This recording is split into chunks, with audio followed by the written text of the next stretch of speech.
ಇನ್ನು ಮಾಜಿ ಪ್ರಧಾನಿ ಎಚ್.ಡಿ. ದೇವೇಗೌಡ ಅವರ ಪತ್ನಿಗೆ ಬೆಂಗಳೂರಿನ ಆಸ್ಪತ್ರೆಯಲ್ಲಿ ಚಿಕಿತ್ಸೆಯನ್ನು ನೀಡಲಾಗ್ತಾ ಇದೆ. ವೈದ್ಯರ ಚಿಕಿತ್ಸೆಗೆ ದೇವೇಗೌಡರ ಪತ್ನಿ ಚೆನ್ನಮ್ಮ ಸ್ಪಂದಿಸ್ತಾ ಇದ್ದಾರೆ. ಚಿಕಿತ್ಸೆ ಕೊಡ್ತಾ ಇರುವಂತಹ ಡಾಕ್ಟರ್ ಸತ್ಯನಾರಾಯಣ ಮಾಹಿತಿಯನ್ನು ಕೊಟ್ಟಿದ್ದಾರೆ.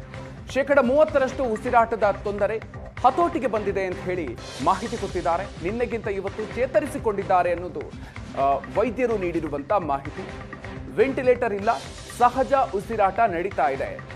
ಇದು ವೈದ್ಯರು ಮಾಜಿ ಪ್ರಧಾನಿ ಎಚ್.ಡಿ. ದೇವೇಗೌಡರ ಪತ್ನಿ ಚೆನ್ನಮ್ಮ ಅವರ ಆರೋಗ್ಯಕ್ಕೆ ಸಂಬಂಧಪಟ್ಟಂತೆ ಅವರು ಈಗ ಚೇತರಿಕೆ ಕಂಡು ಬರ್ತಾ ಇರುವಂತಹ ಹಿನ್ನೆಲೆಯಲ್ಲಿ ಕೊಟ್ಟಿರುವಂತಹ ಹೇಳಿಕೆ.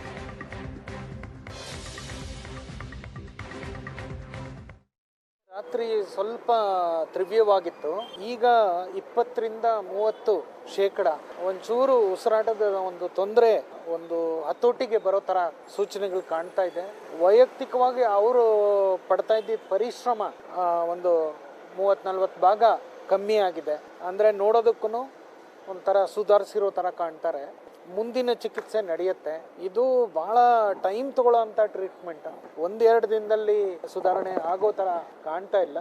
ರಕ್ತ ಒತ್ತಡ, ನಾಡಿ ಮಿಡಿತ ಎಲ್ಲ ಕರೆಕ್ಟ್ ಆಗಿದೆ. ಯೂರಿನ್ ಔಟ್ಪುಟ್, ಏನೇನು ಬಾಡಿಲಿ ಪ್ರಕ್ರಿಯೆಗಳು ನಡೆಯುತ್ತೋ ಅದೆಲ್ಲಾನು ಚೆನ್ನಾಗೇ ನಡೀತಾ ಇದೆ. ಉಸಿರಾಟದ ಒಂದು ತೊಂದರೆ ಬಿಟ್ಟು ಫ್ಯಾಮಿಲಿ ನಮ್ಮ ಜೊತೆನೇ ಇದ್ದಾರೆ. ಎಲ್ಲರೂ ಸ್ಪಂದಿಸ್ತಾ ಇದ್ದಾರೆ. ಸುಳ್ಳು ವದಂತಿಗಳು, ಫಾಲ್ಸ್ ರೂಮರ್ಸ್ ದಯವಿಟ್ಟು ಸ್ಪ್ರೆಡ್ ಮಾಡೋದು ಬೇಡ. ಅವರು ರಿಕವರ್ ಆಗಿ ಅದು ಏನು ಭಗವಂತ ಇದು ಬರ್ದಿದ್ದಾನೋ ಅದೇ ತರ ಅವರು ರಿಕವರ್ ಆಗಿ ಮನೆಗೆ ಹೋದ್ರೆ ನಮಗೂ ಸಂತೋಷ, ನಿಮಗೂ ಸಂತೋಷ, ನಾಡಿಗೂ ಸಂತೋಷ. ನಿನ್ನೆ ರಾತ್ರಿ ಇನ್ನು ಇದೇ ಸಂದರ್ಭದಲ್ಲಿ ಚೆನ್ನಮ್ಮ ಆರೋಗ್ಯವನ್ನ ವಿ ಸೋಮಣ್ಣ ವಿಚಾರಿಸಿದ್ದಾರೆ. ದೇವೇಗೌಡರು ಪ್ರಧಾನಿ ಆಗೋದಕ್ಕೆ ಚೆನ್ನಮ್ಮ ಕೊಡುಗೆ ಅಪಾರ, 30% ಅಧಿಕ ಚೇತರಿಕೆ ಆಗ್ತಾ ಇದ್ದಾರೆ ಅಂತ ವೈದ್ಯರಾದಂಥ ಸತ್ಯನಾರಾಯಣ ಅವರು ತಿಳಿಸಿದ್ದಾರೆ. ಚೇತರಿಕೆ ಆಗ್ತಾ ಇದ್ದಾರೆ, ಆದಷ್ಟು ಬೇಗ ಹುಷಾರಾಗ್ಲಿ ಅಂತ ಹೇಳಿ ಹೇಳಿಕೆಯನ್ನು ಕೊಟ್ಟಿದ್ದಾರೆ ಕೇಂದ್ರ ಸಚಿವರಾಗಿರುವಂತಹ ವಿ ಸೋಮಣ್ಣ ಅವರು.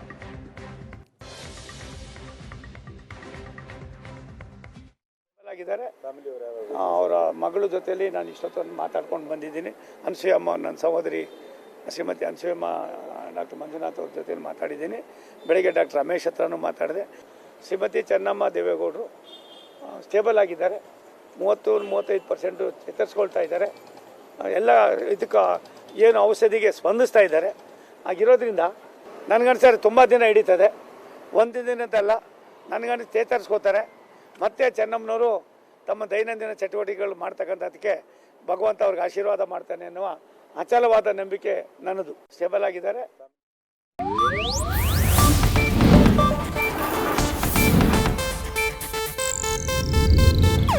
ಇದು ಏಷ್ಯಾನೆಟ್ ನ್ಯೂಸ್ ನೆಟ್ವರ್ಕ್ ಪ್ರಸ್ತುತಿ.